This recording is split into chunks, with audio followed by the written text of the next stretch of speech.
All right, Pisces, welcome to your monthly Sidereal Astrology forecast. This is for November of 2015. My name is Athen. This is for Sidereal Astrology. If you're new to this type of astrology, do check the description down below because your sign might be different. And Pisces, I'm going to start doing something a little differently with these monthlies. Instead of focusing on all the minor aspects, I'm just going to focus on the major aspects, and anytime a planet changes house or sign in the new moon and the full moon, that way it keeps everything in a much larger context. It makes it a lot more holistic. And then if you want more specific information, do check out your weekly, where I'll go into the minor aspects for that particular week. All right, Pisces. So first things first is right on the first, we've got Venus conjoining up to Mars. And this conjunction is yin, yang, masculine, feminine, merging together. And it's going into your 7th house of relationships and one-on-one connections. So you've already had a lot of energy here. You had the last new moon here. You're already quite focused on this coming into the month. There's a lot of thinking perhaps about it as well. It could be legal matters for some of you, business dealings, sales. It could be those kinds of things. But all of you generally, I feel like, either new or existing relationships. And this is a great way to work with it. There's a lot of drive. There's a lot of ambition. There's a lot of energy between you and those you're relating with this kind of conjunction. And normally that's what this is about, because Venus rules that 7th. But now you can really enjoy those one-on-one connections this month with Venus going in there. You'll be very driven, very motivated this month to pursue and really get deep and just really enjoy those connections with Mars.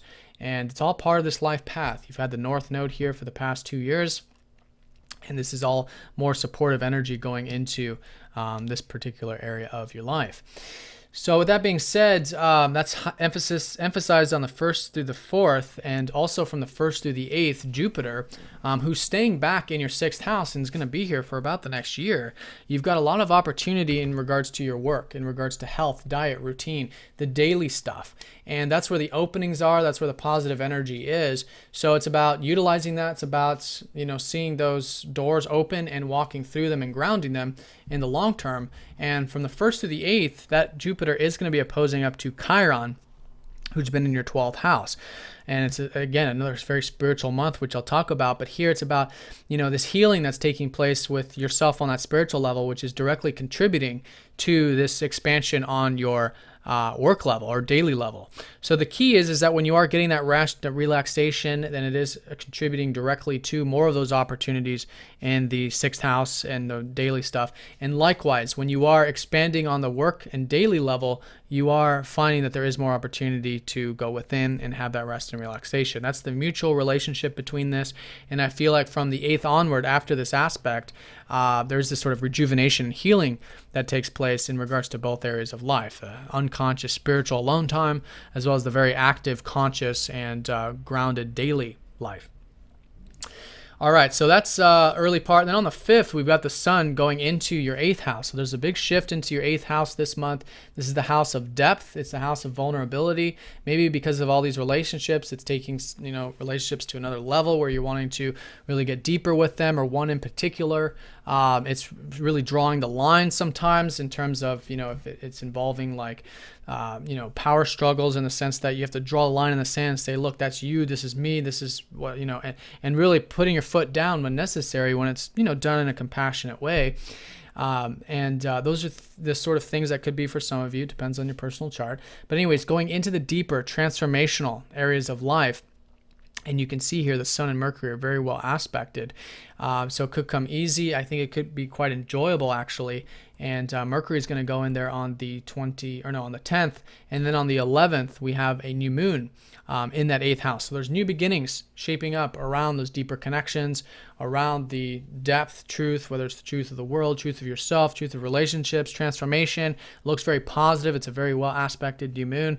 And through that, it's going to create the new beginnings around what's really meaningful to you, around deeper relationships as a result of this, especially in about 6 months, but this month as well, at the end of this month, and all of that stuff that you just feel like, is what we really want. It's a truth of life. So new beginnings there. And then the second half of the month, we do have Neptune going station direct. And that's going to be interesting, because right when that happens, Saturn goes within the 1 degree orb of a square up to Neptune. So we have this sort of shift, and it's a shift of the unconscious. Again, there's been a lot of like healing and spiritual energy taking place through the meditative, present, spiritual aspects of life through that alone time. And now that energy is squaring up to Saturn, who just recently went into your ninth house of expansion, of philosophy, of travel, of adventure, of, spirituality in the sense of the wisdom about it. So here, since October, hopefully you've been really grounding and taking seriously the wisdom about life, the philosophy and all of that, which can be directly related to more of this spiritual shift that's happening for you. But it's also the house of life path. So if you do feel like this second half, you are uncertain, there's doubts, there's, nebulousness around the future, and specifically your life path or matters relating to, the future in general, take it nice and slow. Go with the flow. The whole purpose of this transit, so to speak, is that Neptune is showing us how to have more faith and trust in the divine process, in the life path, even though that life path you're taking very seriously. And you do want to ground it. You do want to make a lot of those things into a strong reality. And if you are learning things, if you're going back to university or whatever it is, study, and really, do that more grounded, rational, thing. And maybe everything doesn't have to be figured out though about it. Maybe the future isn't totally known about it, but that's okay, because through that it's easing you up, and when you relax into it, there's a tremendous amount of peace in the process. Neptune's been a big player, these past few months, and this later part is no exception to this. And Saturn does also naturally rule that 12th house, so it's all about integrating it with spirituality, with getting that alone time and things like that, while continuously building your life path. So that's the second half. This is going to go in exact on the 26th, by the way. So as you approach the 26th, work with it. Be treated as a new energy, be malleable, and from the 26th onward, things just sort of click, and then you can really integrate that a whole lot easier into December. Then leading into that, the 21st, we've got Mercury going into Scorpio, followed by the Sun on the 24th. And so here things are certainly shifting into the after the transformational, expansive energy of life. But again, it's serious, it's real, it's raw, it's Saturn right now. And you might be thinking about that stuff quite seriously, and that's good. Apply it practically. There's a lot of focus here if you're thinking about doing some traveling or some connecting abroad or some learning, taking that stuff seriously, and through that, then it becomes very constructive.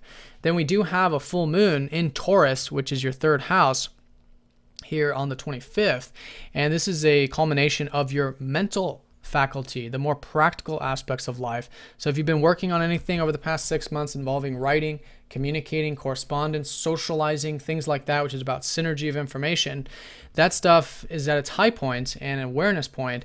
And here it's about seeing the importance of staying practical with the possibilities of life, and at the same time taking those practical aspects of life and seeing the possibility with that. I think I said that right. Or seeing the possibilities and making them more practical. You see, so it's balancing these two energies and merging them together, where the possible becomes the real, the practical. And naturally through that, then this full moon actually becomes very constructive. Now, of course, it's going to be squaring up to that Neptune, so there's still uncertainty about the whole thing, and that rest, that meditation, that presence can really go a long way and really help ground this full moon in this sense, especially when you are taking that possibilities and taking those seriously as well. So that's the full moon. Then on the 28th, we do have Chiron going station direct. So if you've been feeling like the meditation, the spiritual stuff has been on the back burner or just sort of in flux, that energy starts to move forward, which is nice. And then Mercury on the 29th goes into a fucus, going into the deeper energies of what is always important to you, Pisces, which is the ninth house, which is the philosophy, the wisdom, the spiritual guidance, the understanding about life. And now Mercury helps you see it deeper in a fucus. It's not only seeing the depth, but accepting it, embracing it. And through that, and especially going into December, there's this whole rejuvenation, this healing process taking place involving that adventurous spirit, which is unfolding for you both in the short term and the long term. All right, Pisces, so have a great month. Thanks for watching. If you guys have any questions, please let me know, and I'll see you all next time.